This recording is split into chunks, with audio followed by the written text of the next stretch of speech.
La máquina de vapor es aquella que mediante la fuerza del vapor genera una cantidad de agua determinada vía energía térmica. Consigue una energía mecánica que permite ejecutar a la máquina. ¿Qué es una máquina de vapor? Una máquina de vapor es un motor de combustión externa. Esto quiere decir que convierte energía calórica en energía mecánica, transformando agua en vapor a través de un proceso de combustión que es realizado fuera del motor. Luego, el vapor de agua es encargado de realizar el trabajo de mover generalmente una turbina que da movimiento.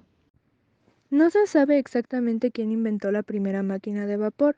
Sin embargo, se sabe que Thomas Savery realizó una primera patente en 1698 con un motor capaz de elevar agua por medio del fuego. A través de este primer desarrollo, Thomas Savery se convirtió en el inventor de la máquina de vapor comercial.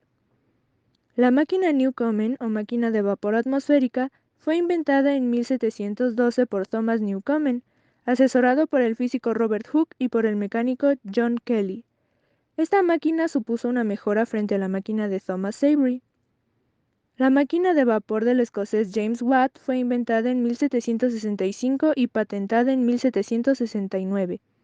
Las máquinas de Watt fueron construidas en 1774 por una empresa propiedad del inventor en sociedad con el empresario inglés Matthew Boulton. A continuación explicaré la función de los barcos de vapor. Estos barcos tienen un tubo hueco de metal en forma de serpentín y una vela. Con ella se calienta el agua que está dentro del tubo de metal y se convierte en vapor.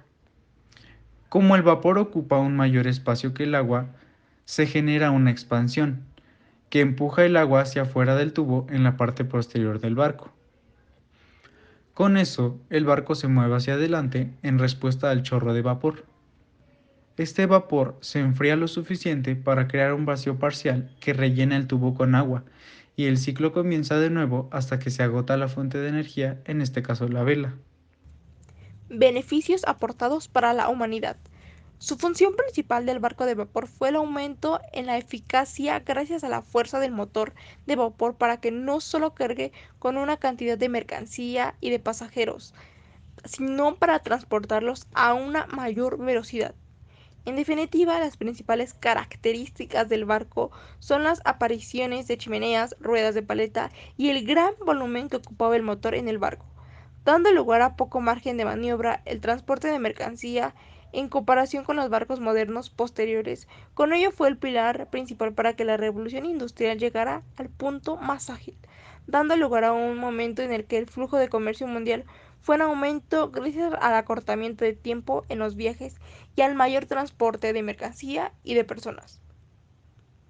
Todo esto supuso una revolución en la navegación marítima mundial, pues no dependía tanto del viento y de la corriente como los de vela. Los primeros verdaderos buques transatlánticos eran los de vapor y gracias a ellos se popularizó la palabra vapor para referirse a estos. Definitivamente el barco de vapor trajo con ello una remuneración económica muy grande para el mundo en general. La importancia del invento de la máquina de vapor fue clave para la revolución industrial. La máquina reemplazó la utilización de la energía animal y humana por la energía generada por calentamiento de agua con inducción al vapor. La formación de vapor por calentamiento de agua libera grandes cantidades de energía térmica, que posteriormente es reconvertida en energía mecánica a través de un proceso integrado por bielas, pistones y manivelas. La máquina de vapor transformó el trabajo y la vida de las personas en circunstancias políticas y económicas que posibilitaron la aparición de la nueva tecnología. La rapidez y los grandes alcances de la producción a través de la máquina de vapor eran incomparables con los de la producción manufacturera.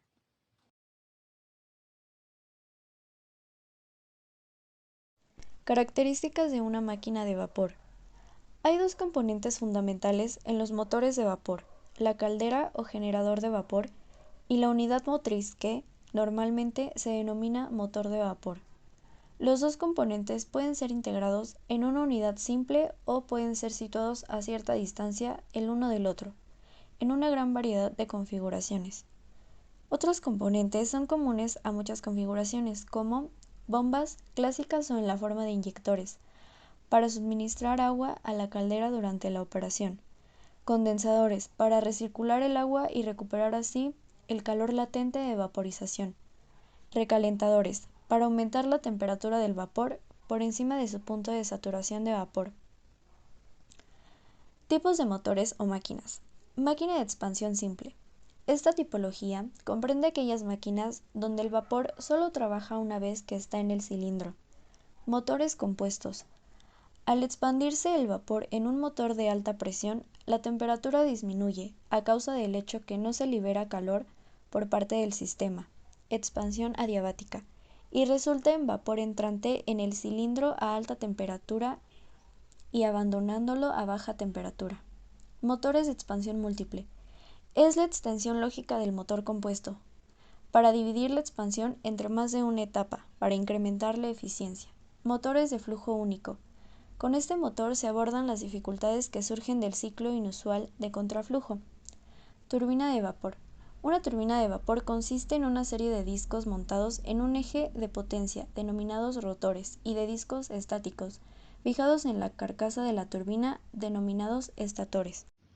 Para los materiales ocuparemos una lata de refresco con un costo de 17 pesos, una jeringa con un costo de 13 pesos, un trozo de madera con un costo de 5 pesos, 4 tornillos que nos costaron 15 pesos y materiales de casa sin ningún costo, con un total de 50 pesos. Para poder hacer un motor de vapor casero, necesitamos una lata de refresco, a la cual se le hará un orificio pequeño en la parte superior, para después vaciar el refresco en un vaso. Después, con ayuda de una jeringa, introduciremos un poco de agua por el orificio. Posteriormente, en un trozo de madera se atornillarán 4 tornillos. Esa será la base para poner nuestra lata de refresco de manera horizontal. En un trozo de lata de aluminio haremos una circunferencia del tamaño que deseemos y le haremos 8 divisiones. Cortaremos el círculo y las divisiones sin llegar hasta el centro, para que quede como una especie de hélice. Hacemos un orificio en la hélice para poder pasar un trozo de alambre, el cual pegaremos con silicón.